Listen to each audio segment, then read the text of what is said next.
말씀은 누가복음 5장 12절부터 16절까지 말씀입니다. 제가 읽는 성경으로 96페이지에 있습니다. 누가복음 5장 12절부터 16절까지입니다. 우리 함께 봉독하겠습니다. 예수께서 한 동네에 계실 때에 온몸에 나병 들린 사람이 있어 예수를 보고 엎드려 구하여 이르되 주여 원하시면 나를 깨끗하게 하실 수 있나이다 하니 예수께서 손을 내밀어 그에게 대시며 이르시되 내가 원하노니 깨끗함을 받으라 하시는데 나병이 곧 떠나니라. 예수께서 그를 경고하시되 아무에게도 이르지 말고 가서 제사장에게 내 몸을 보이고 또 네가 깨끗하게 됨으로 인하여 모세가 명한 대로 예물을 드려 그들에게 입증하라 하셨더니 예수의 소문이 더욱 퍼지매 수많은 무리가 말씀도 듣고 자기 병도 고침을 받고자 하여 모여오되 예수는 물러가서 한적한 곳에서 기도하시니라. 아멘. 말씀을 준비하다 보니까 어제 주일 말씀하고 좀 겹칩니다. 주일 말씀은 마태복음 8장의 이야기고 오늘은 누가복음 5장 이야기인데 같은 이야기이기 때문에 조금 겹칠 수도 있습니다. 멕시코의 한 인디언 부족이 사용하는 이렇게 믿는다라는 단어에는 순종한다라는 뜻이 포함되어 있다고 합니다. 초기 이 지역에서 이렇게 복음을 전했던 선교사들은 이렇게 복음을 전하던 중에 이 사실을 이제 알게 되면서 조금 좀 놀랐다고 그렇게 표현을 해요. 그러면서 그들 안에서 이제 정리했던 마음은 어떤 거냐면 아마 언어가 상세히 구분되지 않아서 문명이 발달되지 않아서 아마 이렇게 서는 것이다라고 그렇게 자기들 안에서 그냥 생각을 했다 그럽니다. 근데 이 사람들이 이제 이 선교사들이 인디언들과 교제를 이렇게 계속해 가면서 자신들의 생각이 잘못됐다는 걸 깨달았다 그래요.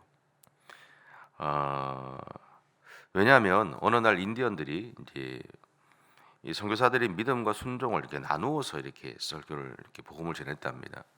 근데 어느 날 인디언들이 이렇게 물었대요. 도대체 두 단어의 차이가 무엇입니까? 믿으면 순종하게 되지 않습니까? 또 순종한다는 것은 믿는다는 뜻이 아닙니까? 믿으면서 순종하지 않을 수 있습니까? 순종하면서 믿지 않을 수 있습니까? 이것을 우리는 이해할 수 없습니다. 자기들은 믿는다고 하면 순종한다는 것을 전제하고 있는 것이고 또 순종한다면 믿는다는 것을 전제한다는 건 자기들은 그렇게 알고 있는데 이것을 어떻게 구분을 한단 말입니까? 라고 질문을 했다라는 거죠. 어쩌면 그 이야기는 그 인디언들의 이야기는 선교사들의 머리를 이렇게 빡 때리는 그런 어떤 충격적인 이야기일 수도 있습니다. 분명한 것은 믿음과 순종은 항상 함께 움직이는 겁니다. 우리는 분리해서 생각할 수 있지만 그렇지 않습니다. 믿음과 순종은 이 인디언들의 말들처럼 믿으면 순종할 수 있는 것이고 순종한다는 것은 믿는다는 것을 전제하는 것이 맞습니다. 오늘 예수님은 나병이 걸리는 사람을 만나죠. 그런 나병에 걸리면서 가족들과 떨어져 살아야 됐습니다. 그리고 유대 공동체에서 이제 버림도 받았습니다. 이 사람이 어떤 마음으로 살았는지 조금은 이해하실 수 있을 것 같아요. 이런 이야기를 얼마 전에 이런 이야기를 하는 것을 들었어요. 내가 이 나이에 어디에 가겠어. 근데 그 이야기를 가만 들으면서 한동안 잠깐 고민을 좀 했었어요. 왜 이 이야기를 했을까? 이 말은 내가 다른 곳으로 가고 싶어도 갈 수 없기 때문에 마음에 들지 않지만 여기에 머물러 있을 수밖에 없다는 자주 섞인 고백이 아닌가라는 생각이 들었습니다. 마찬가지로 어디에도 속하지 못했던 이 나병 환자는 가고 싶어도 갈 수도 없었고 갈 수 있다고 해도 누군가에게 피해를 주기 때문에 가서는 안 되는 삶을 살았던 사람이 바로 나병 환자의 삶이었습니다. 이런 형편에 있던 나병 환자가 오늘 예수님을 찾아와 엎드리죠. 그 이유는 자신을 이 질병에서 고쳐 달라는 것입니다. 세상은 어려운 일이나 그리고 반드시 해결할 일이 생기면 무당을 찾아가든지 아니면 용한 점쟁이를 찾아갑니다. 그 이유는 그들을 통해서 자신의 문제가 해결되고 어려운 일이 사라지기를 바라기 때문이죠. 그래서 자신의 문제를 해결하기 위해서 하는 이제 굿이나 뭐 그런 게 있잖아요. 그리고 뭐 무당을 찾아가면 이렇게 돈을 갖다 주잖아요. 근데 그런데 수천만 원 또는 수억을 쓰는 것을 이렇게 봅니다. 아까워하지 않더라고요. 세상과는 다르지만 우리도 어려움이 생길 때 더욱 절실한 마음으로 하나님에게 도움을 요청하고 있습니다. 그래서 우리는 문제 해결을 위해서 절대로 할 수 없다는 금식도 합니다. 급하면 하죠. 나는 한 끼 굶으면 죽어요. 그렇게 얘기하는 사람도 정말 문제 앞에 섰을 때는 하더라고요. 그리고 내가 그렇게 좋아하던 것도 끊는 것을 볼 때가 있습니다. 왜냐하면 이렇게 함으로써 우리는 하나님이 조금이라도 더 우리를 긍휼히 여겨주시지 않을까 하는 마음 때문에 그렇습니다. 근데 저는 그런 생각이 좀 들어요.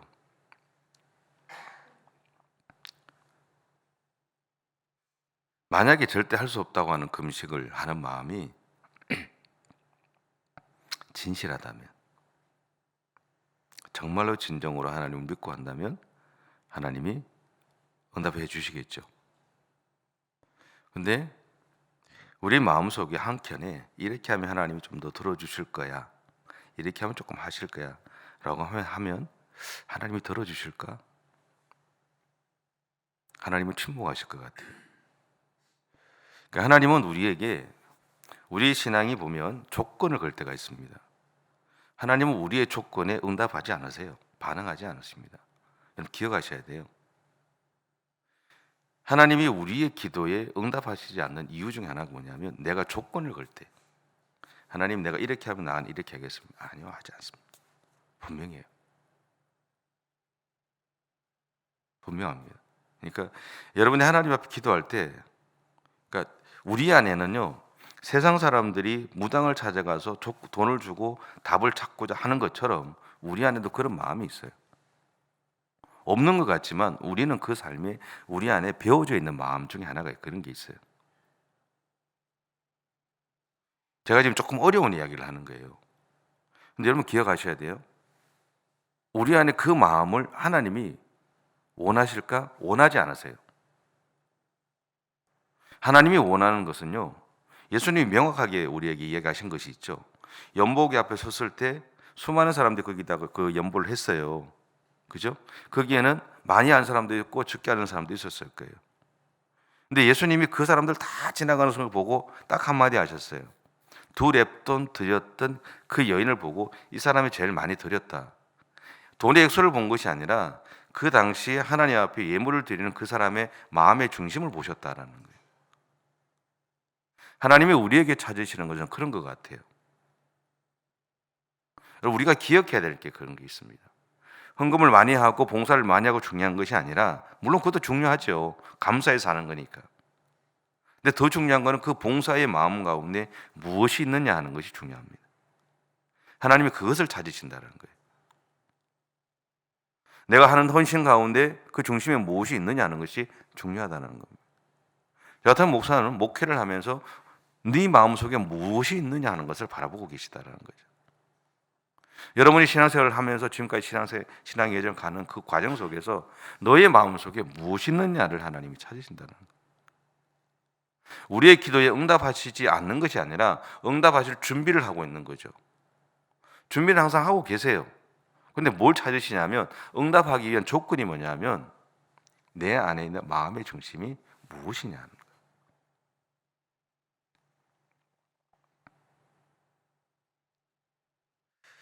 그래서 저는 이런 질문을 하나 드리고 싶어요. 우리가 지금 이렇게 하는 것이 나를 위한 일인가? 아니면 주님을 위해 하는 것인가? 오늘 나병 환자는 12절에서 예수님에게 이렇게 고백합니다. 예수께서 한 동네에 계실 때 온몸에 나병 들린 사람이 있어 예수를 보고 엎드려 구하여 이르되 주여 원하시면 나를 깨끗하게 하실 수 있나이다 하니, 이 순간 나병 환자는 자신에 대한 모든 고난을 어제 말씀드린 것처럼 예수님에게 일임했습니다. 여기에는 예수님이 자신을 낫게 하셔도, 그리고 그렇게 하지 않으셔도 그것을 자신의 인생으로 받아들이고 살겠다는 결단이 포함되어 있습니다. 그래서 그는 내가 원하는 것이 아니라 예수님이 나를 보시고 나를 위해 고치시고자 하시는 마음이 있으면 고쳐달라고 부탁드렸던 겁니다.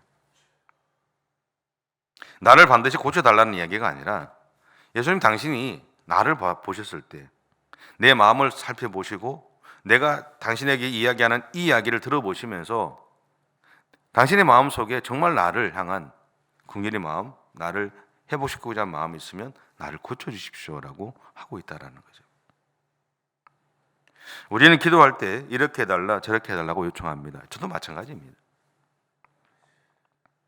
어떻게 보면 우리는 하나님을 향해서 항상 요구하는 신앙의 자세를 가지고 있지 않는가라는 생각을 해보게 됩니다.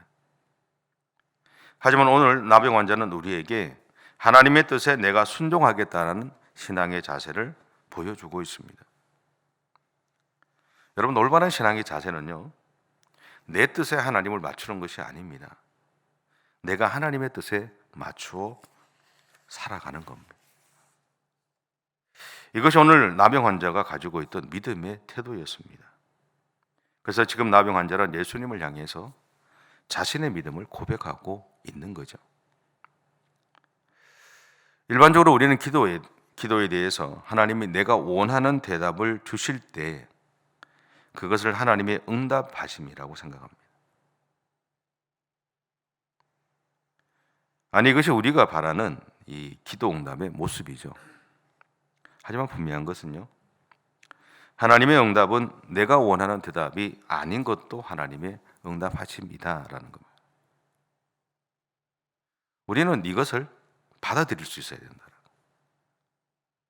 하나님이 원하시는 것, 내가 원하는 것이 하나님의 응답하심일 수도 있지만 아닐 수도 있다라는 거예요. 내가 기도했던 대로 일이 일어나지 않을 수도 있습니다. 예를 들어서 쉬운 예죠. 우리가 병에 걸렸어요. 근데 그 병을 위해서 기도했어요. 근데 그 병이 악화가 됐어요. 그러면 그건 하나님의 뜻이 아닌가? 제 친구 목사가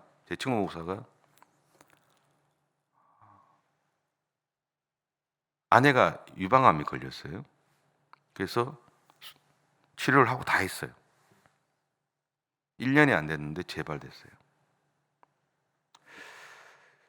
그러니까 처음에 말을 안 해서 몰랐어요. 제가 제 문제가 있어서 이야기했더니 저보고 그래요. 김 목사, 내가 지금 당신 마음을 받아들일 수가 없어. 들어줄 수가 없어. 우리 와이프가 지금 재발했어. 그 이야기 딱 듣고 제가 전화를 끊었어요. 그냥 알았다고. 그런데 그러면 그 목사의 가정에 목사가 뭘 잘못해서 하나님이 그런 일이 일어나게 하셨을까요? 그러면 그 목사는 자기 와이프의 병을 위해 기도했는데 하나님 응답해 주지 않으신 걸까요? 저는 그렇게 생각하지 않습니다. 비록 재발이 돼도 그것 또한 하나님의 응답하심이죠. 그 안에서 하나님께서 그에게 원하시는 삶이 있을 것이고 하나님이 그를 통해서 얻고자 하시는 것이 있을 거라는 거죠.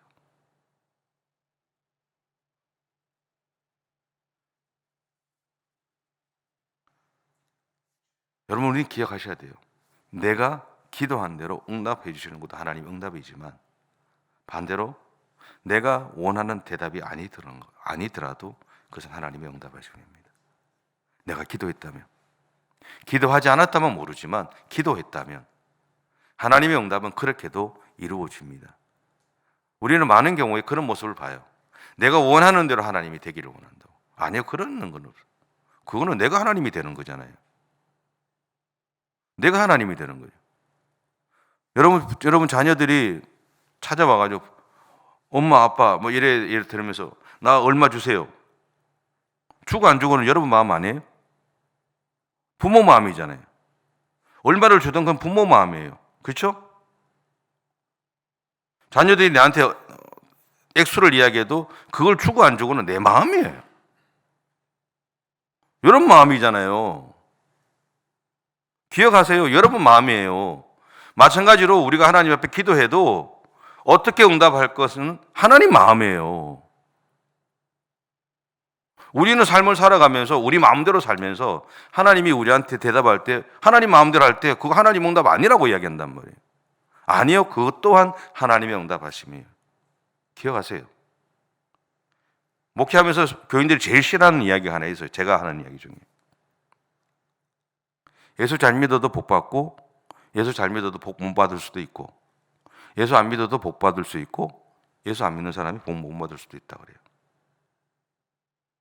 그렇잖아요. 열심히 신앙생활해도 소위 말하는 우리가 갖고 있는 세상 사람들이 가지고 있는 복의 기준이 뭐예요? 재물의 많고 적음이잖아요. 여러분 보세요. 여러분 스스로를 보세요. 우리 교회 안에서만 보세요. 어떤 사람은 좀 넉넉한 사람이 있고 어떤 사람은 좀 어려운 사람도 있어요. 그죠? 그럼 그 사람은 넉넉한 사람은 믿음이 좋은 사람이고 어려운 사람은 믿음이 약한 사람이에요? 아니요. 그렇지 않습니다. 우리의 신앙의 시선들을 조금 바꾸셔야 된다는 거예요. 하나님이 우리에게 주목하시는 건 하나밖에 없어요. 내 안에 어떤 마음으로 하느냐. 그렇죠? 내 중심에 어떤 마음이 있느냐. 그걸 찾으신다는 거예요.